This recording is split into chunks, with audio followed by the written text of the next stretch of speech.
আসুন আমরা সবাই আবার মাস্ক পরা শুরু করি। কেন বলছি কথা? কারণ করোনা তথা কোভিড XBB আগের ভেরিয়েন্টগুলোর তুলনায় ভিন্ন ও বিপজ্জনক হয়ে দেখা দিয়েছে। এটি সহজে শনাক্তও হয় না, তাই সবার মাস্ক পরা অত্যন্ত জরুরি। করোনা ভাইরাসের নতুন ধরন XBB খুব দ্রুত ছড়াতে সক্ষম। এটি পূর্ববর্তী ধরনগুলোর তুলনায় আরও বেশি সংক্রামক। ঈদের আনন্দে মেতে উঠলেও করোনার নতুন এই ভেরিয়েন্টের কথা ভুললে চলবে না। ভিড় এড়িয়ে চলুন, মাস্ক পরুন এবং নিয়মিত হাত পরিষ্কার করুন। স্বাস্থ্যবিধি মেনে চলাই নিরাপদ উৎসবের চাবিকাঠি। কোভিড XBB এর নতুন উপসর্গগুলো কি একটু জেনে নেই। কাশি নেই, জ্বর নেই, বেশিরভাগ উপসর্গ হলো অস্থিসন্ধিতে ব্যথা, মাথা ব্যথা, গলা ব্যথা, পিঠে ব্যথা, নিউমোনিয়া, ক্ষুধা উল্লেখযোগ্যভাবে কমে যাওয়া।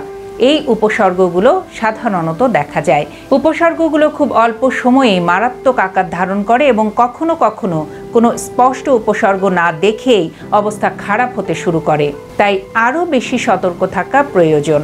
এই ভেরিয়েন্টটি নাকের গভীর অংশে পাওয়া যায় না, বরং সরাসরি এটি ফুসফুসের উইন্ডো অংশে আঘাত করে এবং নিউমোনিয়ার লক্ষণ দেখা দেয়। কিছু কিছু রোগীর মধ্যে জ্বর বা ব্যথা না থাকলেও এক্স-রে করলে মৃদু নিউমোনিয়ার লক্ষণ দেখা যাচ্ছে। এছাড়া নাক দিয়ে নেওয়া স্যাম্পল পরীক্ষায় নেগেটিভ ফল আসছে, যা পরীক্ষায় ভুল রিপোর্ট অর্থাৎ নেগেটিভের সংখ্যা বাড়াচ্ছে। এ কারণে ভাইরাসকে ধূর্ত বলা হচ্ছে, অর্থাৎ এই ভাইরাসটি অনেক বেশি শক্তিশালী। এর মানে হলো এটি সহজেই ছড়িয়ে পড়ে, সরাসরি ফুসফুসে সংক্রমণ ঘটায়, ভাইরাল নিউমোনিয়া সৃষ্টি করে এবং তীব্র শ্বাসকষ্ট তৈরি করে। এই কারণে কোভিড XBB এত বেশি ছোঁয়াচে এবং প্রাণঘাতী হয়ে উঠেছে। যতটা সম্ভব ভিড় এড়িয়ে চলুন। খোলা জায়গাতেও অন্তত 1.5 মিটার দূরত্ব বজায় রাখুন। সঠিকভাবে মাস্ক পরুন এবং নিয়মিত হাত ধুয়ে ফেলুন। এমনকি যদি হাঁচি বা কাশি না থাকে তবু পরিষ্কার পরিচ্ছন্নতা বজায় রাখুন। করোনার এই XBB ওয়েভ প্রথম কোভিড-19 মহামারীর চেয়েও এটি ভয়াবহ। যদিও উপসর্গ তুলনামূলকভাবে হালকা হতে পারে, তবুও বয়স্ক, রোগপ্রবণ ও শিশুদের জন্য এটি ঝুঁকিপূর্ণ। জ্বর, কাশি, গলা ব্যথা, ক্লান্তি, শ্বাসকষ্ট ইত্যাদি উপসর্গ দেখা দিলে কখনো ভুলেও অবহেলা করবেন না। নিয়মিত মাস্ক ব্যবহার করুন, হাত পরিষ্কার রাখুন এবং ভিড় এড়িয়ে চলুন। রোগ হলে ভয় পাওয়ার প্রয়োজন নেই, বরং সচেতনতা ও সঠিক চিকিৎসা গুরুত্বপূর্ণ।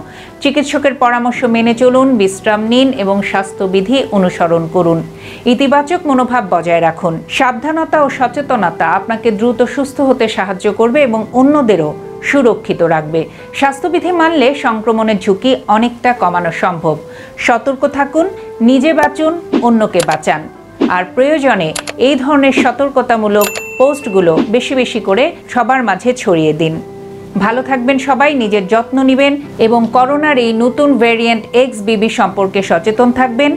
নিজে নিয়ম মানবেন, অন্যকেও নিয়ম মানতে সাহায্য করবেন। আবারও নতুন কোনো বিষয় নিয়ে খুব দ্রুত ফিরে আসবো। চোখ রাখবেন ফিয়াদা টকারে।